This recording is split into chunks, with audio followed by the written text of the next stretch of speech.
नमो अरिहन्ताणं नमो सिद्धाणं नमो आयर्याणं नमो उवज्जायाणं नमो लोये सव्वसाहुणम् एषो पञ्चणमुक्कारो सव्वपावपणासनो मङ्गलाणं च सव्वेसिं परमं हवै मङ्गलम्।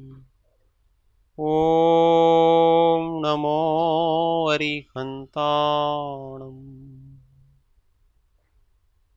महादेव्या कुक्षिरत्नं शब्दजितर्वात्मजं राजचन्द्रमहं वन्दे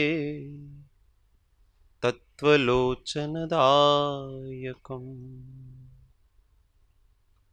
जे स्वरूप समझा विना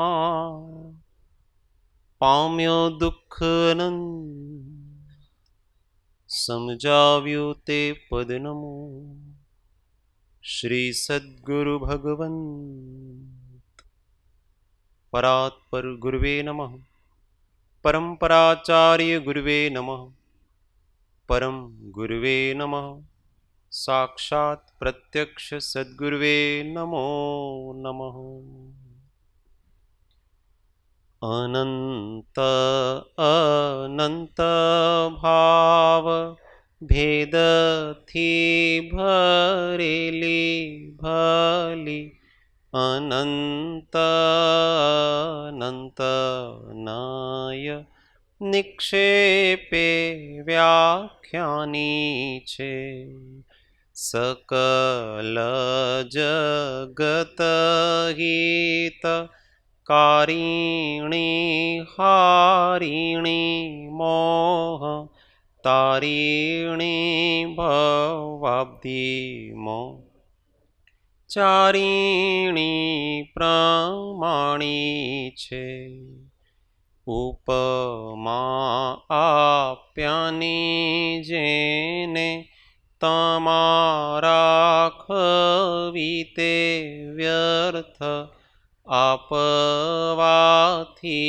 निज मति मापाई में मानी छे अहो राज चंद्र बाळ ख्याल नथी पामताय जिनेश्वर तणी जाणी तेणे जाणी छे गुरु राज तणी वाणी जाणी तेणे जाणी छे। ओ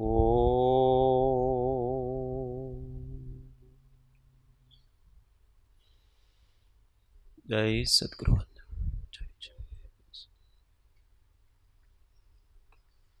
तत्वचर्चा में परम तत्वज्ञ श्रीमद રાજચંદ્ર વચનામૃત 493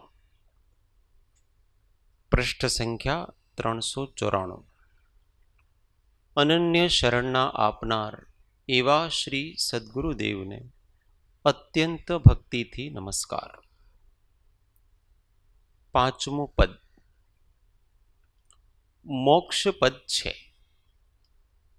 जे अनुपचरित व्यवहार थी जीवने कर्मनु कर्तापणु निरूपण कर्यु, कर्तापणु होवाथी भोक्तापणु निरूपण कर्यु, ते कर्मनु टळवापणु पण छे।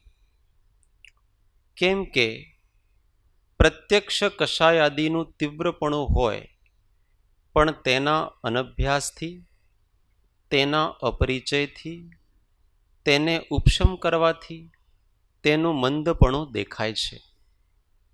તે ક્ષીણ થવા યોગ્ય દેખાય છે, ક્ષીણ થઈ શકે છે।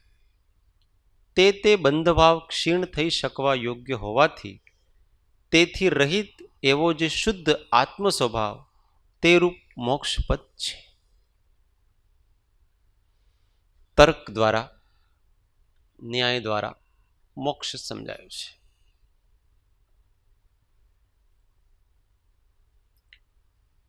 આત્મા છે. બીજું પદ શું છે? आत्मा. ये एक एक शिष्य के प्रश्न है. आत्मा है हमने मान लिया, पर कहता है कि वो हमेशा रहता, उसका क्या मतलब? शरीर के साथ पैदा होता है, शरीर के साथ नाश हो जाता है. तो आत्मा होने का कोई मतलब नहीं है. तो कि ऐसा नहीं है, वो ना, वो नित्य है. तो कि नित्य हो तो क्या कुछ करता ही नहीं है, जड़ की तरफ पड़ा रहता है. तो उसके समाधान के लिए ऐसा कहा कि नहीं, वो करता भी है, अपना काम करता है.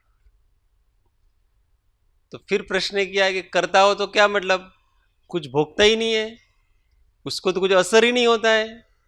तो ऐसा नहीं है, जो जो भाव करता है उसका असर उसको होता है, इसलिए वो भोगता भी है.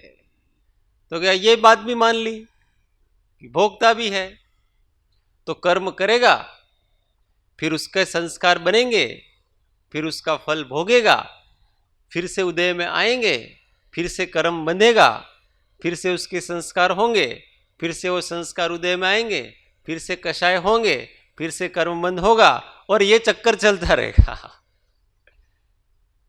तो फिर कर्ता होने का, भोक्ता होने का, इन सब का चार पद का कोई अर्थ नहीं है, क्योंकि इससे मुक्ति कहीं दिखती नहीं है. दूर दूर तक कोई मुक्ति का कुछ चिन्ह दिखते नहीं. तो कहा कि ऐसा नहीं है, इस चक्कर से मुक्त भी हुआ जा सकता है. तो कैसे हुआ जा सकता है? वो कहते हैं कि मोक्ष पद छे, मोक्ष पद है. ये मोक्ष शब्द है ना, वो नेगेटिव है. पॉजिटिव का मतलब शाश्वत आनंद की प्राप्ति, अपने शाश्वत स्वरूप में स्थिति, इसका नाम मोक्ष है. किसी से मुक्त होने का नाम मोक्ष नहीं है. आवरण हटता है तो ऑटोमेटिक वो अपने स्वरूप में स्थित होता है, और हमेशा के लिए स्वरूप में स्थिति है, उसका नाम मोक्ष कहलाता है. तो ऐसा हो सकता है, हो सकता है ना. किसी वस्तु में हम थोड़ी देर के लिए स्थिर हो सकते हैं, तो इसका मतलब उस वस्तु में हम थोड़ी ज्यादा देर भी स्थिर हो सकते हैं. और अधिक अभ्यास करो तो और अधिक स्थिर रह सकते हैं, और अधिक अभ्यास करो तो हमेशा के लिए स्थिर रह सकते हैं. ये तो प्रकृति का ऐसा सिद्धांत है त्रैकालिक कि जहां अंश है वहां पूर्णता है. अंश ही ये बताता है कि पूर्णता है, और हमेशा जहां नेगेटिव है वहां पॉजिटिव है. तो बंधन ही ये बताता है कि मुक्ति है, क्योंकि ये दोनों तो सापेक्ष है. मुक्ति के सापेक्ष बंधन है और बंधन के सापेक्ष मुक्ति है. तो हम बंधे हुए हैं, इसका अर्थ यह है कि हम मुक्त हो सकते हैं. अगर हम मुक्त ही होते तो फिर मुक्ति का कोई प्रश्न ही नहीं होता, पर हम बंधे हुए इसलिए मोक्ष, बंधन के सापेक्ष मोक्ष. सिद्धों का मोक्ष होता है, क्यों नहीं होता सिद्धों का मोक्ष? क्योंकि वो मुक्त ही है, इसलिए मोक्ष हमारा हो सकता है, सिद्धों का नहीं हो सकता, क्योंकि हम बंधे हुए हैं. तो हमारा मोक्ष है, मोक्ष पद है. अब उसको बहुत लॉजिकली समझाएंगे. जे अनुपचरित व्यवहारथी जीवने कर्मनो कर्तापणो निरूपण कर्યું.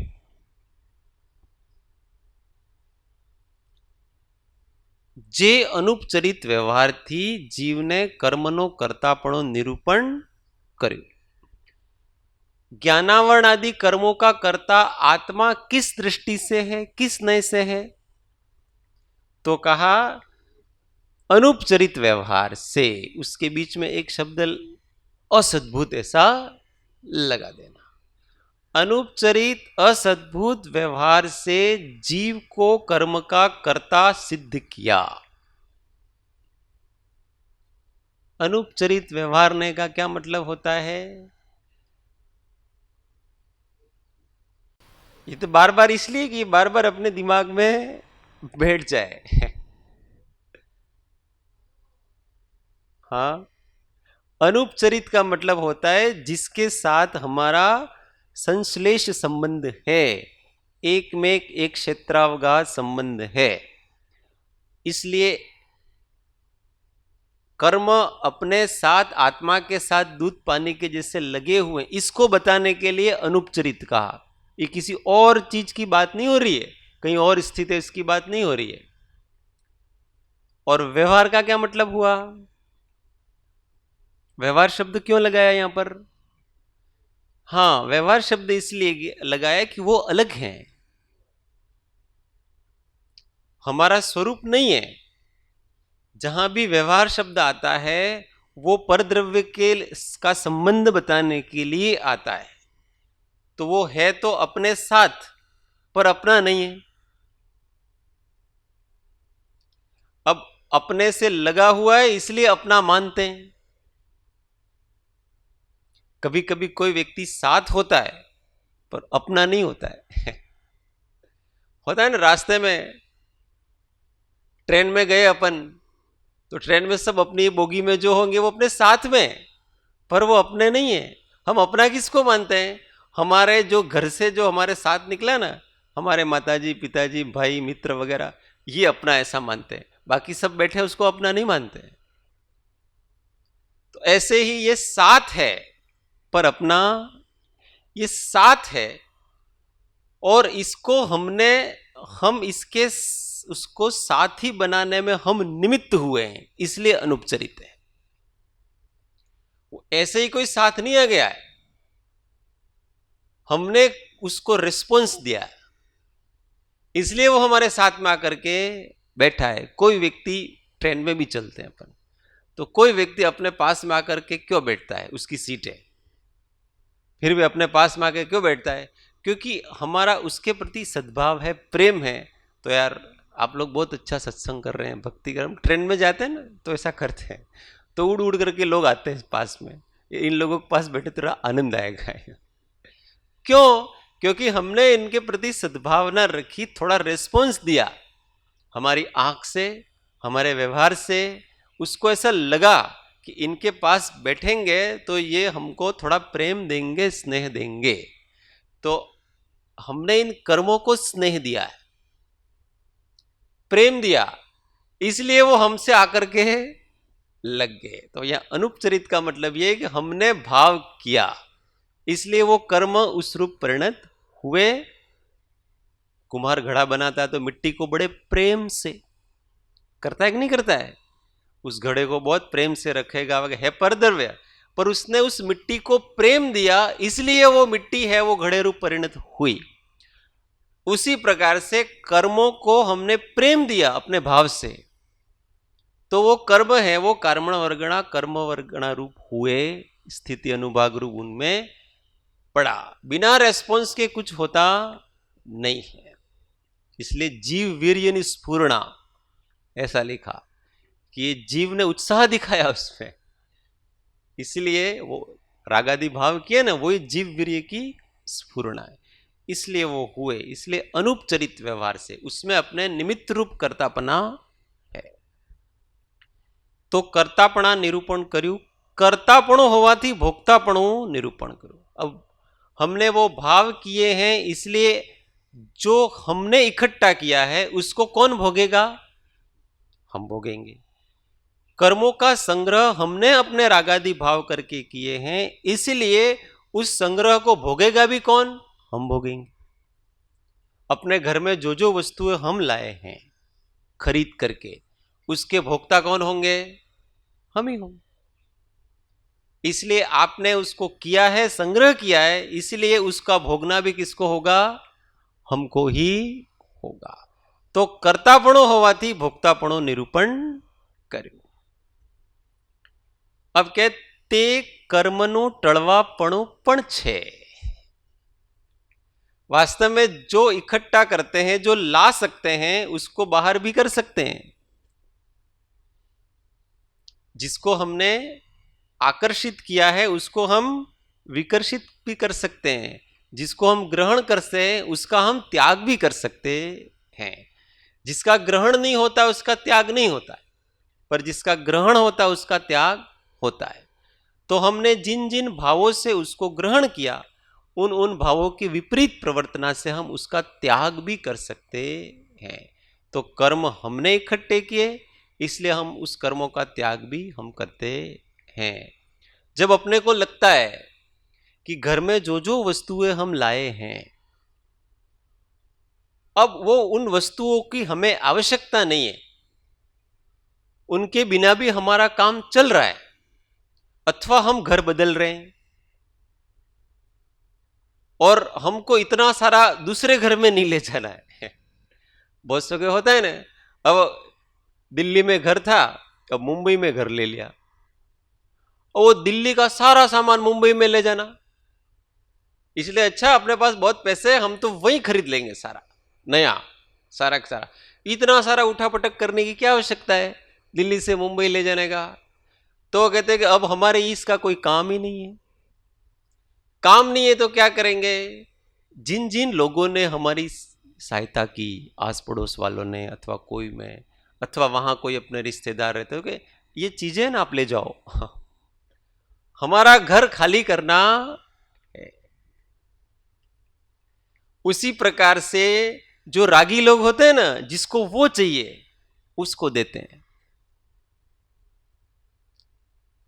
ऋषभदेव भगवान ने किया ना, ऋषभदेव भगवान को मुक्त होना था, अब उनके पास संपत्ति थी, अब जिसको संपत्ति, अब उसको उन्होंने तुच्छ समझा, तुच्छ समझा इसलिए उसके साथ नहीं ले गए उनके, क्योंकि वहां कुछ काम आने वाला नहीं है। अब तुच्छ समझा तो इसको क्या करना है? बांट देना है। ग्रहण किया था उन्होंने, अब बांट देना है।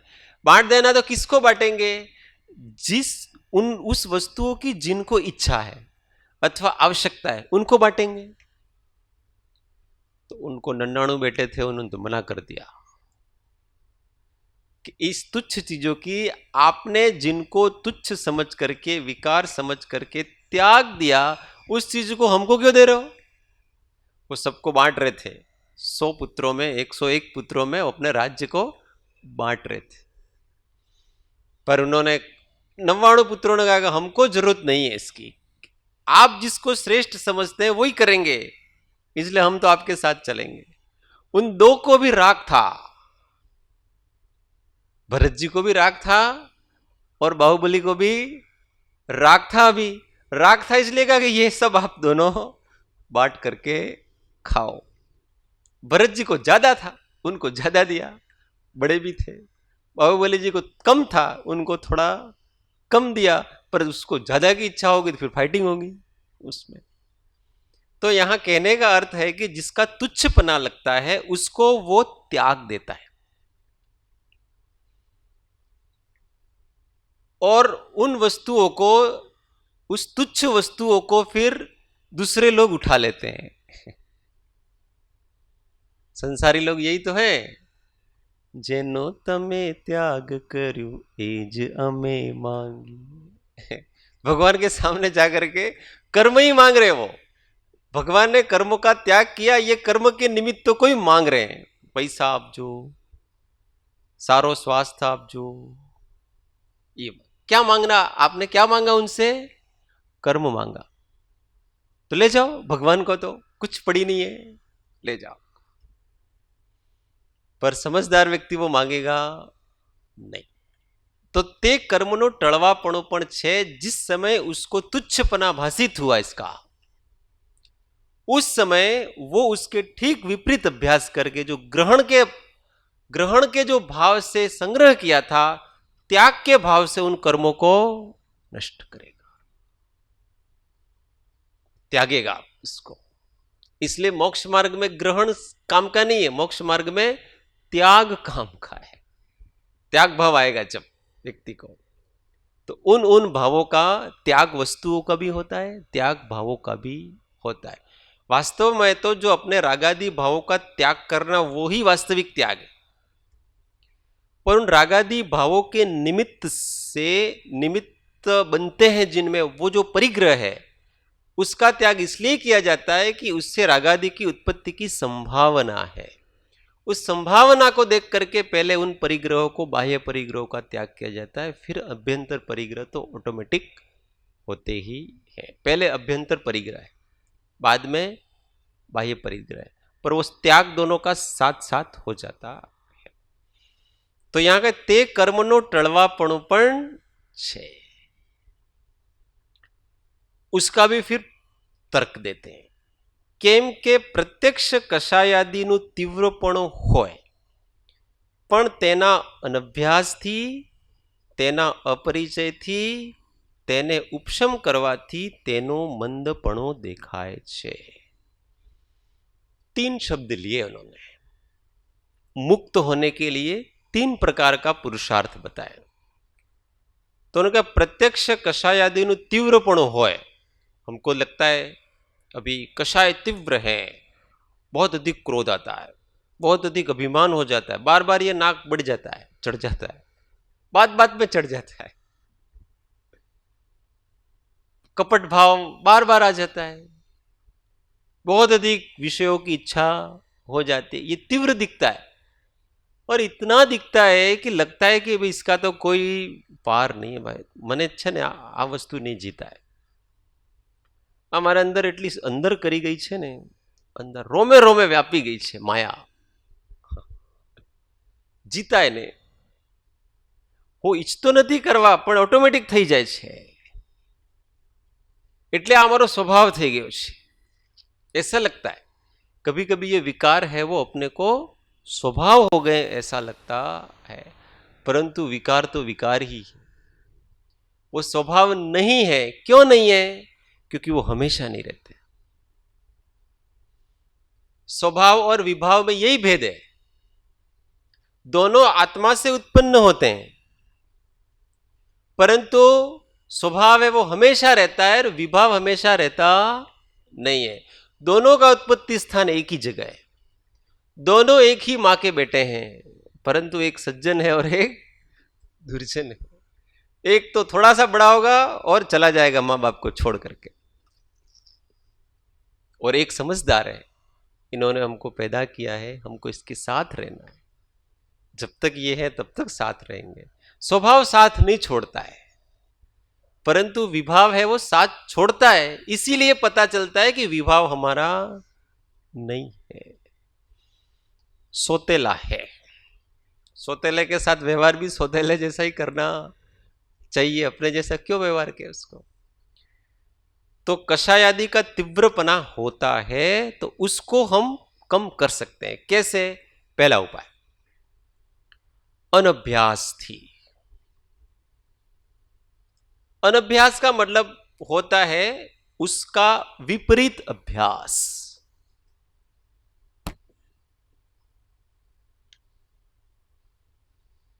क्रोध करने का अभ्यास हो गया है, अब क्षमा की भावना भाव, शांत रहने की भावना भाव, ये अनभ्यास। उसके विपरीत पुरुषार्थ करना, उसके विपरीत चलना, उसका नाम अनभ्यास है। ये साधना क्या है? अनभ्यास। यहां आते ना, तो यहां क्या चल रहा है? अभी अनभ्यास चल रहा है।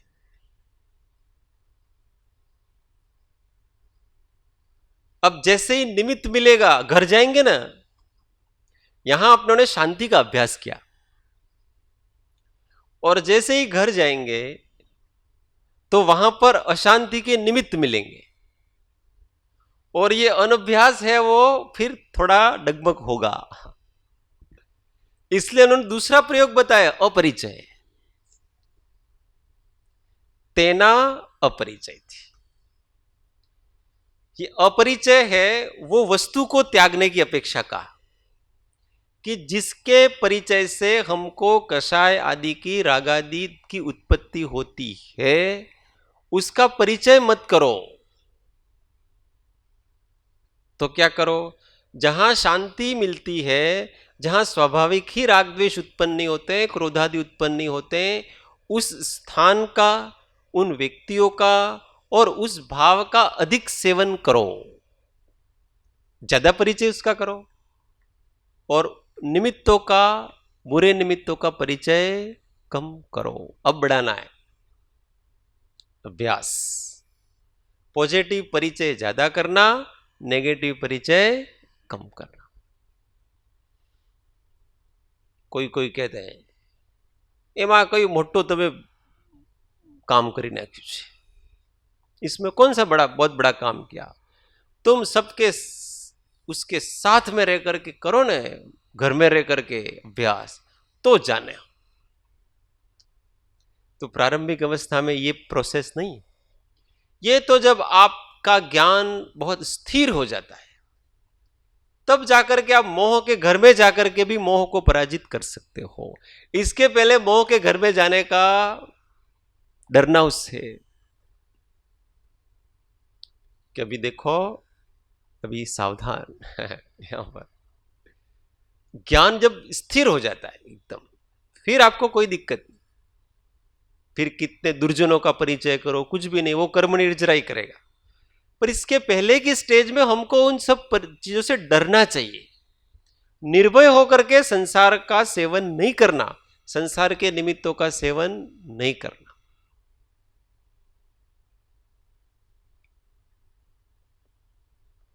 कृपालुदेव कितने सावधान रहते थे।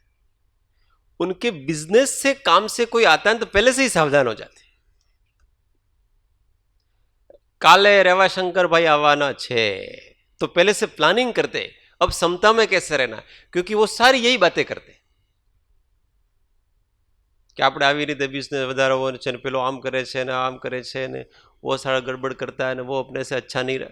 यही बातें, मतलब राग द्वेष बढ़ाने वाले ही बातें करने वाला हो, क्योंकि बिजनेस उसका चलाना है तो वैसी बातें होंगी सारी चीजें।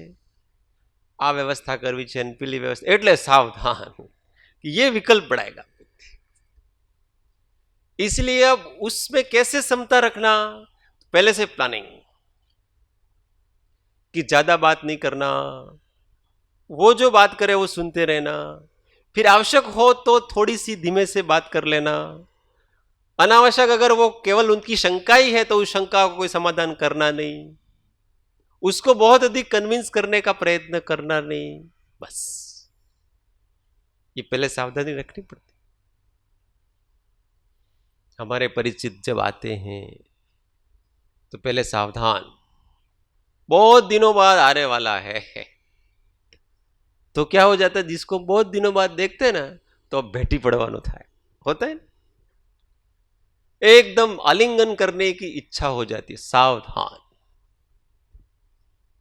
अपना कितना भी परम प्रिय हो, अपना बेटा हो, अपनी मां हो, अपनी पुत्री हो, अपना पति हो कि पत्नी हो, कोई भी हो, परंतु जब बहुत दिनों बाद मिले तो सावधान उससे, क्योंकि अब इसके साथ मोह राजा आ रहा है, अस्त्र शस्त्र लेकर के पूरा ब्रह्मास्त्र के साथ लैस होकर के आ रहा है, रहा नहीं जाएगा आपको।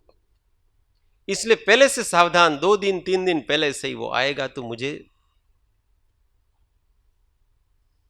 सामने से रिस्पॉन्स देना, नहीं देना ऐसा नहीं, रूखे सूखे नहीं होना कि वो आया बेचारा, आओ बैसो, ऐसा नहीं। ऐसा नहीं करना कभी, उसको दिखाने के लिए सब करना, अंदर से सावधान। इसका मतलब ये नहीं कि प्रेम नहीं है, जागृति है। बाह्य व्यवहार के साथ, प्रेम के साथ साधक का हमेशा वैराग्य होना ही चाहिए।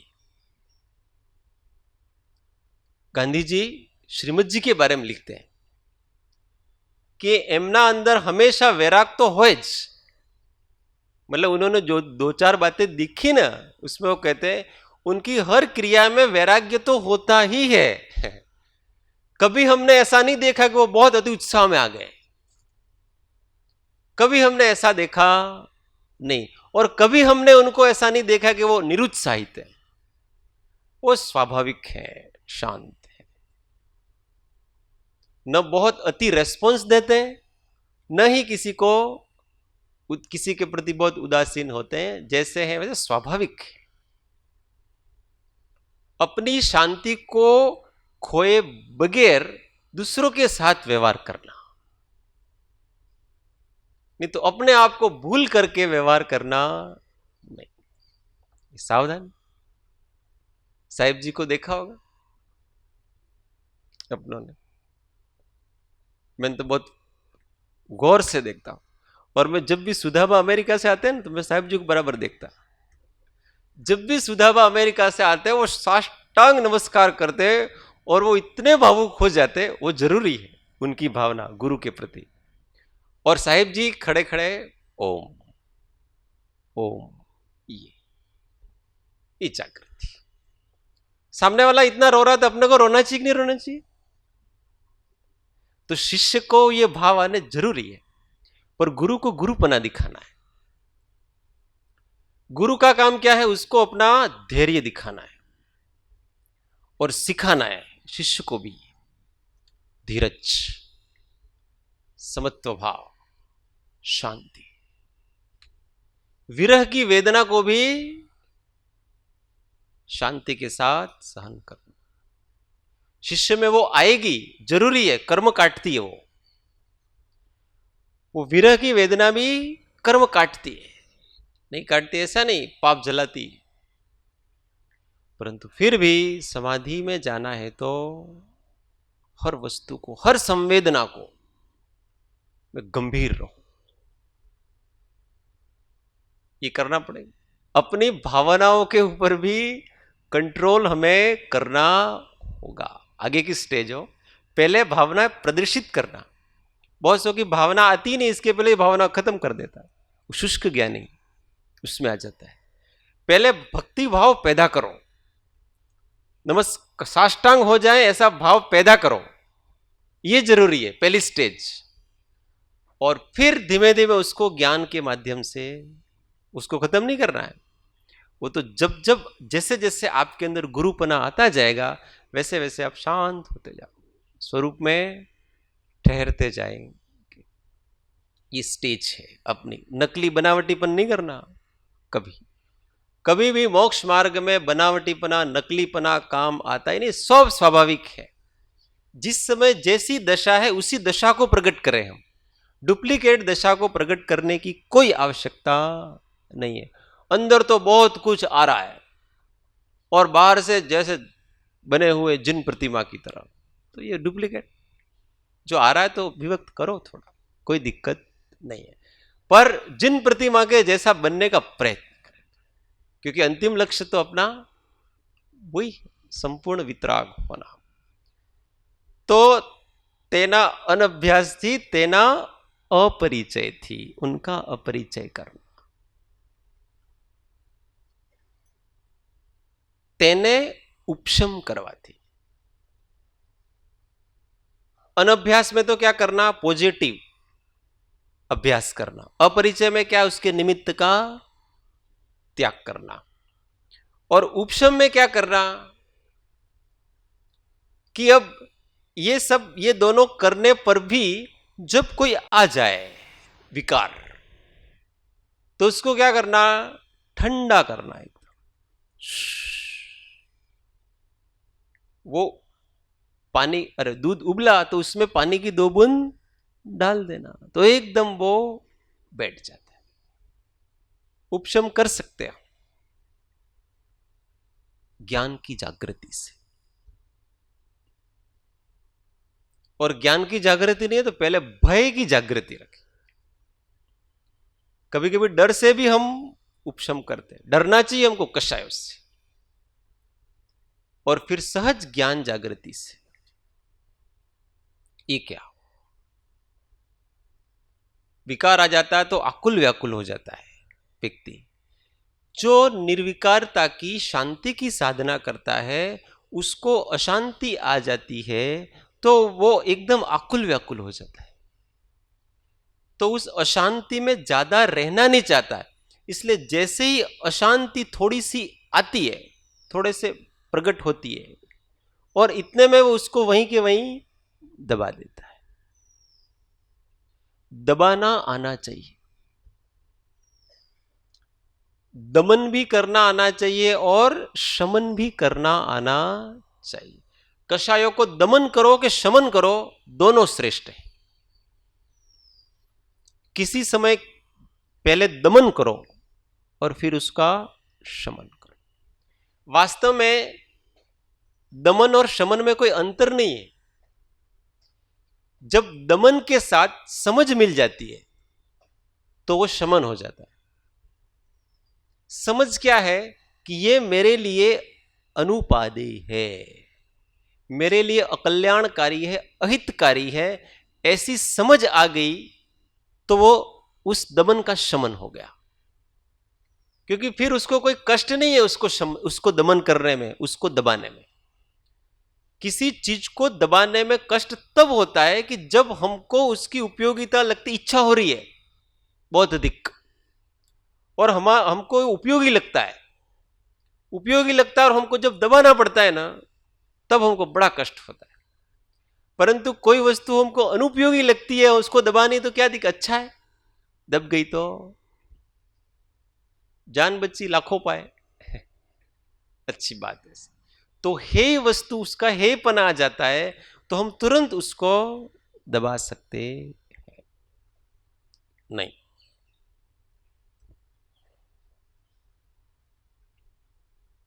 एक बार विपिन भाई ने मेरे को कहानी उनके जीवन की घटना बताया। शमन की बात समझा रहा हूं मैं, शमन की। दूर दूर उदाहरण नहीं लेने, अपने ही लोगों में उदाहरण लेने। तो साहिब जी के पास आए, साहिब जी ने कहा, उन्होंने जो कहा वो कह रहा हूं, मेरी तरफ से कुछ नहीं कह रहा हूं, गलत हो तो बोल देना आप कि भाई अब है ना, अपने थोड़ा ये बंद करो, धंधा वंदा बहुत हो गया। तो उन्होंने कहा ठीक साहिब जी, समर्पण होता है तो आज्ञा होती है तो बराबर। तो उन्होंने कुछ लिमिट कर दी होगी जीवन में। इसके बाद ही दूसरे दिन इनको बड़ा ऑफर आया, बहुत बड़ा, मतलब उसमें लाखों रुपए का फायदा हो सकता है, ऑफर आया। फिर उन्होंने तुरंत कहा भाई अब नहीं चाहिए भाई, अगर ये कल आता ना तो हम ले लेते, आज नहीं। क्यों? अब इसकी उपयोगिता उनको लगी नहीं। पहले उपयोगिता लगती थी जब तक गुरु के वचन सुने नहीं थे, गुरु की आज्ञा हुई नहीं थी तब तक, और संकल्प दृढ़ नहीं था तब तक उस वस्तु की उपयोगिता लगती थी, तुच्छपना नहीं लगता था। अब उस वस्तु का तुच्छपना लगता है, अब मेरे कुछ काम के नहीं है, आपके लाखों का हो गए, करोड़ों का है, अब मेरे कोई काम आएगा नहीं। ये उपशम किया, तुरंत दबा दिया उस संकल्प बल से। ऐसे हमको हर चीज, नहीं तो लोभ बढ़ता है। फिर ऐसा यार वो 2 દિવસ પછી જાતો ને સાહેબજી પાસે તો સારું રહેતું, આ કામ કમ से कम આટલું મળી જતું ને પછી, ऐसे भी विकल्प आते आ सकते हैं। ये वृत्तियां अपने को बहुत अधिक, हाँ ये वृत्तियां ऐसी, 2 દિવસ में शू फर्क पड़ता है, गलती कर दी थी। पर जो पॉजिटिव होता है तो बहुत अच्छा किया। अगर मैं एक दिन लेट होता तो ये परिग्रह मेरे माथे पड़ता, फिर से मैं संसार में, ज्यादा संसार में पड़ता। तो वो संकल्प से और वो जो हे पना है उससे हम एकदम उपशम कर सकते हैं उस चीज को, ये मेरे काम का नहीं। तेनो मंदपणो देखाय छे, ते क्षीण थवा योग्य देखाय छे। वास्तव में अब उन्होंने, चलो मन में थोड़ा ऐसा भी आ गया ना कि यार थोड़ा थोड़ा ज्यादा तो है यार, कर ले कि नहीं कर ले, पर वो दृढ़ रहे नहीं। तो धीरे धीरे धीरे धीरे उनको पता लगा कि अच्छा किया उस उपाधि को। क्यों? क्योंकि वो उपाधि नहीं है तो टेंशन गई, नहीं तो टेंशन ज्यादा आती। तो वो क्षीण हो सकते हैं, वो भाव, वो वृत्तियां, कभी जागती है, और जब उस जागती है उस समय हम कंट्रोल कर लेते हैं, और तो बाद में वो वृत्ति अपने आप चली जाती है, फिर वो भाव आते नहीं। उस समय हमको दबाने आना, तो ये कषाय से मोहनीय कर्म है ना, वो अंतर्मूर्ति रहता है उसका उदय। जो कोई भी विकार आ गया ना, अंतर्मूर्त तक आप उसको संभाल लो, फिर वो नए रूप में आएगा। यूं तो सतत रहता है, पर वो नए रूप में आता है, उसको थोड़ा उस समय संभाल ले जब विकार पैदा हो रहा है। पर उस टाइम संभालना है ना, वही कठिन पड़ता है, और वो सतत अभ्यास और जिसके ऊपर गुरु का अनुग्रह हुआ है, कृपा हुई है ना, उसी को ही वो जागृति आती। अनुग्रह की बहुत जरूरत है इस मार्ग में। कभी कभी अपना अभ्यास, अपनी जागृति कम पड़ती है, पर जिसके ऊपर अनुग्रह हुआ है ना, गुरु का कृपा हुई है, उसको वो भाव अपने आप पकड़ में आते हैं, तुरंत जागृति आ जाती है, तुरंत भेद ज्ञान होता है, तुरंत प्रज्ञा खिलती है उसकी। और जैसे प्रज्ञा खिली और समता आई। ज्ञान की दो बेटियां हैं, इस ज्ञान की दो बेटियां हैं, एक प्रज्ञा और एक समता। तो ज्ञान से प्रज्ञा जागती, और जैसे जैसे प्रज्ञा जागेगी वैसे वैसे समता आती। वो दोनों हमेशा साथ रहते हैं, और इसके लिए गुरु का अनुग्रह बहुत बहुत और बहुत जरूरी होता है। इसलिए अनुग्रह भी चाहिए। यद्यपि ये अपने को लगता है परद्रव्य जैसा, यार इसका मतलब तो हमारा मोक्ष मार्ग पराधीन हो गया, ऐसा नहीं। ये एक कोमा में बंद करने जैसी वस्तु है गुरु कृपा। इसको समझना कभी भी सिद्धांतों से नहीं समझा जा सकता है। ये चीज पूरा आगम खोलो ने जिनवाणी, कोई भी सिद्धांत में उस गुरु कृपा को अच्छी तरह से कोई समझा नहीं सकता है। ये केवल अनुभव में आने वाली वस्तु है। और वो तो जो निकट भव्य होता है, आसन्न भव्य होता है, जिसका उपादान जागृत हो गया है, उसके ऊपर सहज होती है, उसको भी प्रयत्न करने की जरूरत नहीं है, क्योंकि उसी को ऐसा समर्पण भाव जागता है, और जिसका समर्पण भाव जागता है उसी के ऊपर अनुग्रह होता है। ये ऐसा निमित्त नैमित्तिक संबंध इसी प्रकार का है। तो हम अपना समर्पण बढ़ाएं तो जरूर गुरु कृपा होगी, और जैसे ही गुरु कृपा होगी हमारी जागृति सतत बनी रहती है। हर समय में योग्य सजेशन अपने अंदर से आते रहते हैं, और वो कभी कषायों के अधीन होगा नहीं। तो प्रयत्न, सतत अभ्यास, इन तीनों का भी। गुरु कृपांजन पायो मेरे भाई, पायो मेरे भाई, राम बिना कछु दिसत नाही, राम बिना कछु दिसत नाही, गुरु कृपांजन। जागत राम ही सोवत राम ही, जागत राम ही सोवत राम ही, सपने में देखूं तो राम ही राम, सपने में देखूं तो राम ही राम, गुरु कृपांजन पायो मेरे भाई, पायो मेरे भाई, राम बिना कछु दिसत नाही, राम बिना कछु दिसत नाही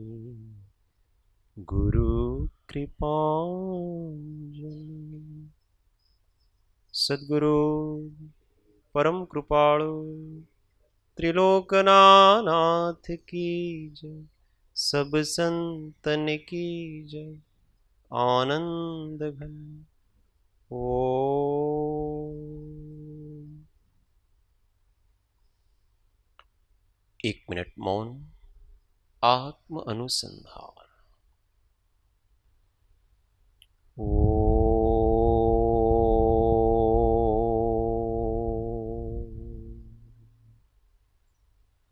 सूत्र सौ साथे। હું આત્મા છું, આપનો સેવક છું, સૌનો મિત્ર છું। હું આત્મા છું, આપનો સેવક છું, સૌનો મિત્ર છું। હું આત્મા છું, આપનો સેવક છું, સૌનો મિત્ર છું।